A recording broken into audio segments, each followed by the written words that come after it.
Hi guys, so I need to make this video and I know it's probably not going to make any sense to anyone, but I have to record it. I just have to.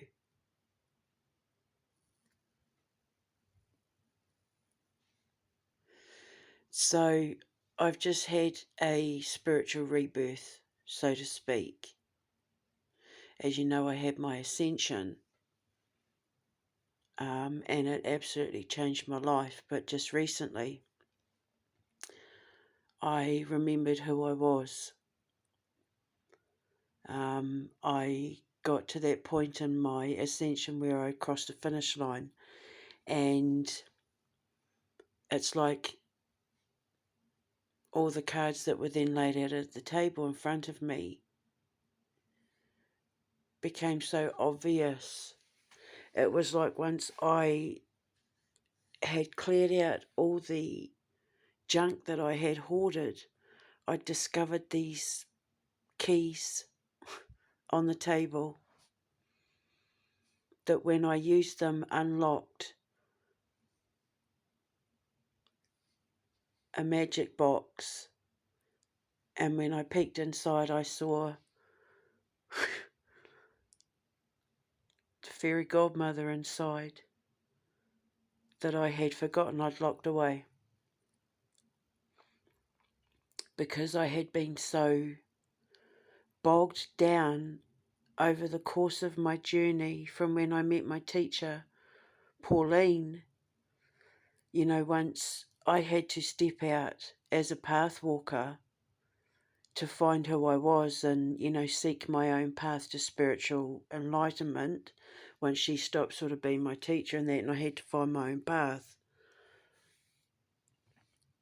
I got so bogged down by people's idea of the paranormal and spirituality and, you know, empathic ability and religion and faith and awakenings and stuff like that, and conspiracy theories and just out and out lies, you know, written about people, and the fake websites and the fake, you know, views on YouTube, people faking charity and people faking paranormal activity and that just for the views and likes, doing the most extreme things for views and likes and popularity and fame, and that I spent over 20 years having to sort through all of that just to find myself. And in doing that, it, you know, put me through an ascension. And this whole time, I've been sitting here thinking, you know, because having just cast that spell for fixing the wounded inner child, hang on, sorry, the neighbour's pipes. After I cast that spell for for the wounded inner child, it got me thinking about my teacher, and I realised in looking at photos of her that I had based my character Anahita Wick off my teacher Pauline, with the oversized cardigan and, you know, her kind of dottery sort of grandmother look. But I mean, trust me, she was a force to be reckoned with. She was an incredibly strong woman, but she looked like a loving, nurturing grandmother, you know, and she was my teacher. And then I realised she was my fairy godmother. She was teaching me how to be a fairy godmother. But she knew that I was going to have a lot to work through because she'd been through it herself. So I'm going through my Instagram posts trying to find the poem that I wrote for her after she died. Because it's all starting to now make sense to me since I've cleared out all the dirt and gunk and junk in my subconscious mind, and I've healed my wounded inner child, and I've done the work, and I've stepped through to this, you know, incredible new life as a real life fairy godmother, that I've been leaving messages to myself for the last few years. And this whole time, I thought I was putting up posts and tweets and Instas and all that to talk to people out there, when in actual fact I'm talking to myself. And I'm leaving messages to myself to guide myself along my path, because I knew at some point along my journey my memory was going to be wiped. And it was important that I remember how to fix myself so that I could see who I was really put here to become, which is a high priestess and a fairy godmother, the grand empress of the witches and warlocks of the world. You know, it's all there, it's all documented. But I had to trawl through so much that was still stuck in my head from everything that I had been taught over the course of my journey, that I needed to make sense of it all. And so I'm writing all my thoughts down and posting them where I would know I would have access to them later on, so that I could go through it all, heal myself, do what I had to do to fix myself, so that I could uncover the magic that was being covered up by all the trash that had been dumped on top. Because I used to do it as a child. I was telling my son the other day about how when my dad was in the Solomon Islands, he brought home these war masks that were made of turtle shell, and they used to keep flying off the walls. And they, there was a lot of bad things that were happening in the house. And so one day, when my sister and brother and I went down to the river, I took the energy from that mask and I gave it to the eel that my brother had caught, so that when the eel died, it would take the negative energy from the killing of that poor turtle. The mask, the teeth was made from turtle shell. And I took the negativity from the killing of that poor sea turtle being used for art, and I gave it to the eel when it was dying in the moonlight, to take to the heavens to free the suffering of the turtle. And I used to do magic spells all the time. But I think because my dad was afraid of it, he never stopped us, he just didn't like it. And so I think I let it go because I respected him so much, because he was an incredible teacher. But I think that while he was able to teach me a lot about, my quantum magnetics, my quantum menacide, my time jumping and all that, because, he is the Egyptian one, and I realised the other day that he is the time jumper. I used to watch him as a child talk to people like they were right there. I even wrote about it in The Porcelain Rabbit. He wasn't afraid to talk to people that we couldn't see, but he could, and it was like they were just everyday people. Like he was like acting scenes with them, but real life. It was like they weren't dead to him. It's like they were very much alive, and he was just having these conversations, and it fascinated me as a child. And I needed to know how he could do it, why he could do it. And because he used to do these unsolved mystery things with me, I started to unravel the science behind what I could do,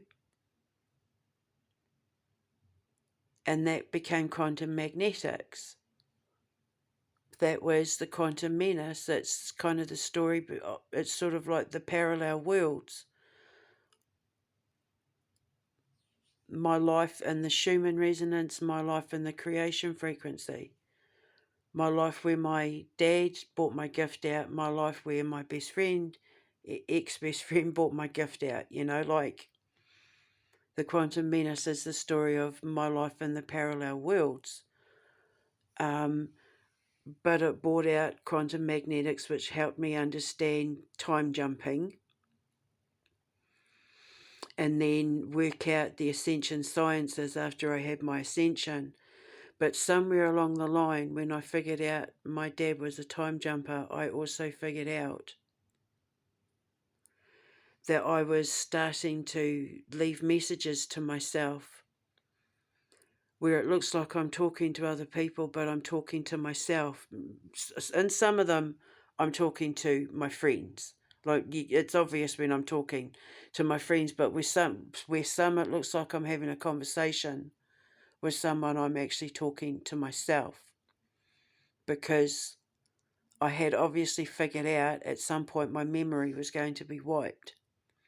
I would need to clear my mind of everything that was unnecessary to make way for being able to get a clearer, high-pitched frequency to cast my magic, because my words cast real magic. What I write manifests into reality.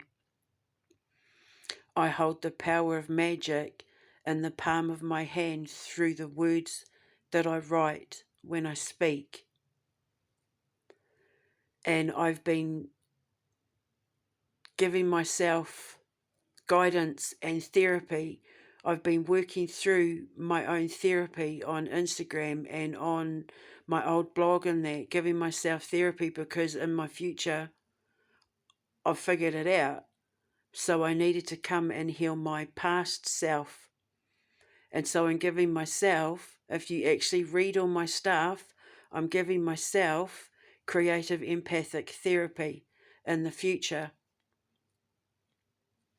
to me in the past, because I knew at some point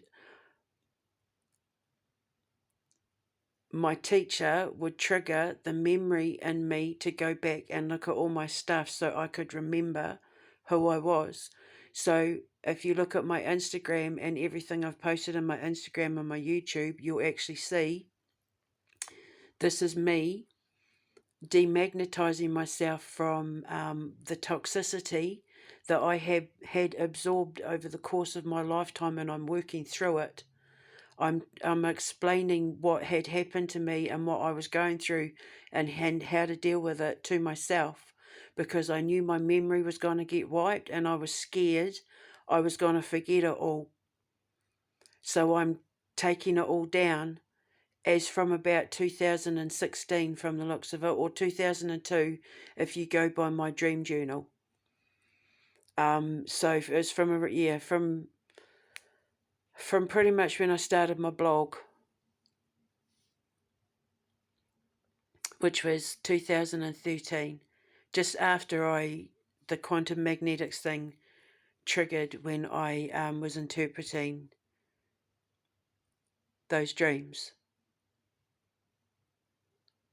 That was the flip. That was the start of me stepping into the creation frequency, because I was starting to work it all out in my head and it was slowly starting to make sense to me.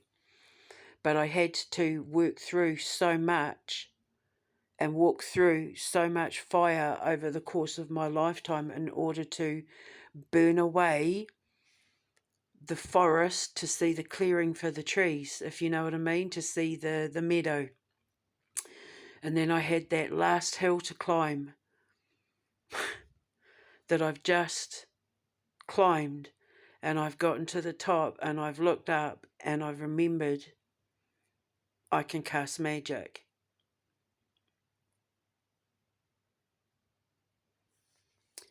And then it got me onto an interesting thing about how come I got my memory wiped, but I can now remember all this incredible stuff that I forgot. And because pretty much I've been walking around in a toxifying social media setting mind field of hate and pain and suffering and gore and depravity and censorship and immorality and lies and conspiracy theories that are based in just utter madness. And, you know, when you're on a journey of self-discovery, some of it makes sense until you have an ascension and look back and realize that only made sense to your toxic side. But once you release the toxicity, you look back and you think, how did I ever believe that could be true? And it's because it appeals to your toxic side. And that's how they get everyone, you know, through the Schumann resonance. And it's decaying the creative empathic mind at an exponential rate that is either doing one of two things. It's tipping them into suicidal madness and mass hysteria, folie deux, madness for two, or it's giving them dementia. And the thing that tips the balance between the two is this protein E that I keep being told about. I've put them up on my on my YouTube, and I've got them up on my Instagram, where I keep being told protein E. There's like somewhere between the vagus nerve and the pineal gland, there is a thin nerve that has been pinched and slightly turned a little, so that when you do scans, when protein E is diminished, it doesn't show up on scans. It's hard to see, because once people's memories start going, it's because they're losing this protein E, and it turns like the nerve into a valley. And somehow I have managed to keep it open by forcing myself to remember what I needed to learn to remember who it is that I was. Because the trouble with creative empaths is they forget who they are, and their brains slowly start to die. And when I did my study on dementia, because I found like 50 key notes that a lot of dementia sufferers had in common, and that is that they all had creative jobs. They were writers, mathematicians, scientists, artists, you know, creative minds. They were dancers, they were magicians, they were child clowns, you know, they were children's entertainers, they were singers, they were people who were creative, who in one way or another had a job where they relied on the multitude of senses that the human brain needs in order to manifest what it creates in the mind, which is what quantum magnetics is. Manifesting reality, manipulating the mind to manifest reality, and that's what creative empaths do. We take what we see in the creative frequency through our imaginations and our inspirations, and we pull it down and turn it into 3D matter, which is our art, our photography, our dance, our voice, our food, our maths, our software, our programming, our dress. You know, for me, it's my magic. My magic is what I see in the creation frequency, and I pull it down through my writing. As I'm reading it, I'm casting it, because I don't know what I'm going to write until I write it down, because I'm able to switch the frequency. So how am I able to do that? But dementia sufferers aren't, and the ones who fall into, toxicity and addiction and depression and suicide and that don't. And it's to do with this protein E. And I think I've figured out that how you can inject it with, you can inject the part of the brain with the protein E, but it's diet. It comes from diet. And that was one of the 50 key points when I was studying the dementia, because my friend's husband's grandfather had passed away from dementia. It's all there on my Instagram. And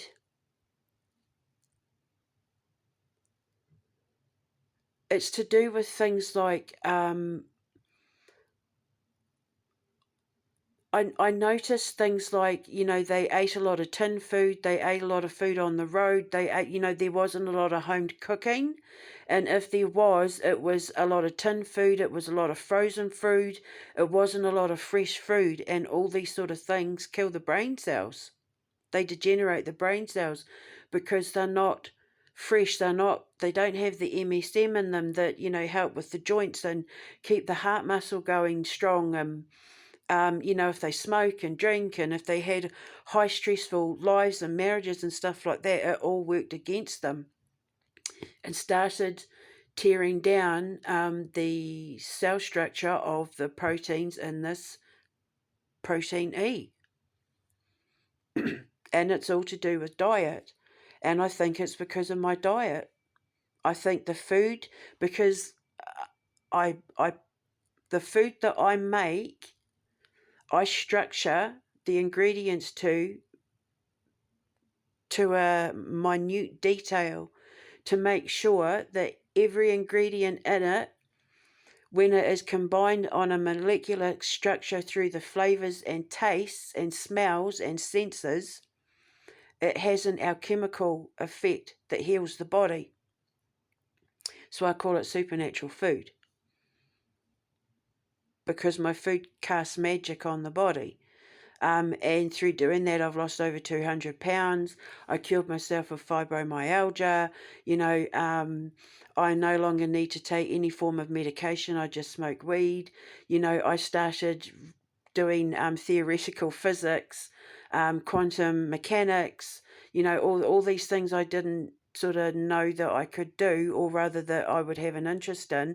And through all of that, it helped me refine my understanding of quantum magnetics, so that I would remember the magic that I was able to cast upon my words, because I knew at some point I was going to need to rely on me taking all my notes over the years to figure this out, because I'm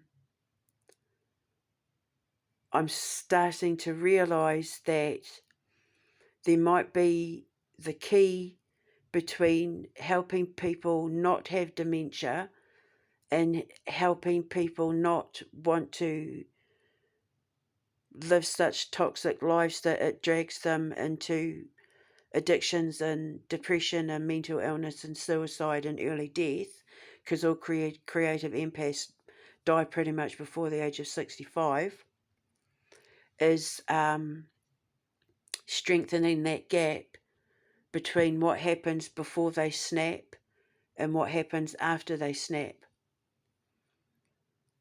Catching them right at that perfect time, like people showing the early signs of dementia instantly make the changes that I made, and study what happens, see what happens.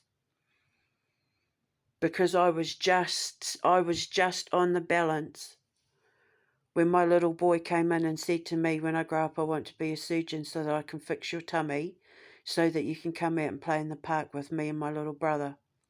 He was 6, and I knew it was like a smack over the head with a cricket bat.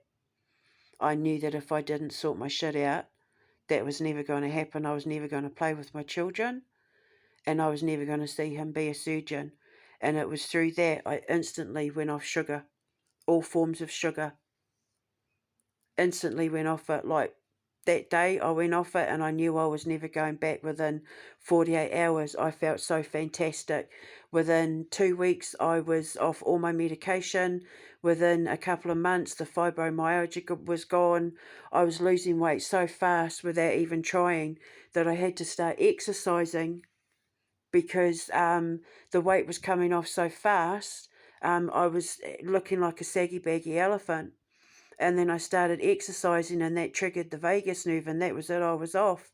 I started listening to music and trying out different foods because I developed a gluten allergy, so it didn't really leave me any choice. But the thing is, I'm really glad I got the gluten allergy because it would be way too easy for me to just pick up a muffin if it wasn't for the fact that it had sugar in it, you know? And there are a lot of things out there that have gluten in it that don't have sugar in it that I would eat simply for the fact that it was there, you know, and that's not healthy for me.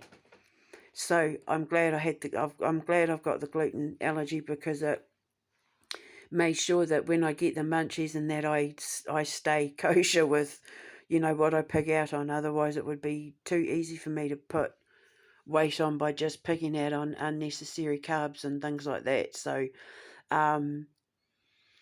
my paleo diet, and then what I did was I went on the paleo diet, like the caveman diet, but I just eat everything fresh and organic. It's very, very rare I have meat in a freezer. It's usually like gluten-free chicken nuggets or something if I can't be bothered cooking anything for myself that night. But I don't usually keep sort of anything in the freezer. I make my own nuggets and pizzas and things like that. And I think through that, it cleared my mind. It heightened my senses, all my senses. There's like dozens of them. And it cleared my mind and it made me remember who I was. While I can't remember 90% of my life, it's only the stuff that was not necessary to remember. I only remember the stuff that I'm meant to, and I'll often only remember the stuff that I'm meant to when I'm meant to. And I'm okay with that because I've had to make way to clear the frequencies so that I can pull all this energy down from the ethers and turn it into magic cast by the gods in the universe for humanity through my writing. And I've been showing myself how to do it through, you know, my cooking and things like that so that I could show other people how to do it as well. Because I knew that I'd forget everything other than the path that leads me to now. So once I cleared all the junk and got rid of all the, you know, the toxic ancestral patterning and the toxic societal indoctrination and, you know, the religious inaccuracies and the paranormal lies and deception and the conspiracy theory hysteria and false matrix construct, it made me see that actually we live in a pretty incredible world and an unbelievably magical universe.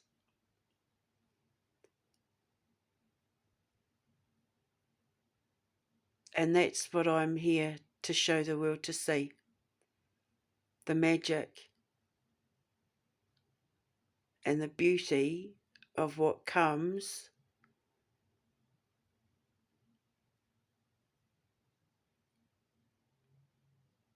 when you choose to only see love in your life and not the darkness you came from. So if I can help anyone out there with my teachings and my notes and the therapy to myself, please feel free to use it. And I wish you luck on your journey. And I can't wait to start my own. I've got my beautiful little student fairy godmothers there, my Michelle and my Elise, and I've decided that they are the only two students I'm going to be teaching witchcraft to, because they are the only two who have proven the right to earn it. So unlike my teacher, I will not have dozens of students. I'm only going to have two, and I will teach the rest to my daughter. And then what she does with it is up to her. But I am teaching Elise and Michelle as a gratitude of my respect for their loyalty to me over the years and their faith in me as their teacher, like I had faith in mine, Pauline Mordell Braddon, and she's who I'm honouring as Anahita Wick in my children's stories about a fairy godmother who goes around the world granting children's wishes to heal their broken hearts and their wounded inner child through the mystery of magic, love, and imagination. And it's real magic that really works. Just like Harry Potter, but real. It really, really works. And the porcelain rabbit is explaining the science behind it in the form of a children's story. So I just thought I'd share. And yeah, feel free to heal with my words. And yeah, happy journey, happy ascension. Love you. Mwah.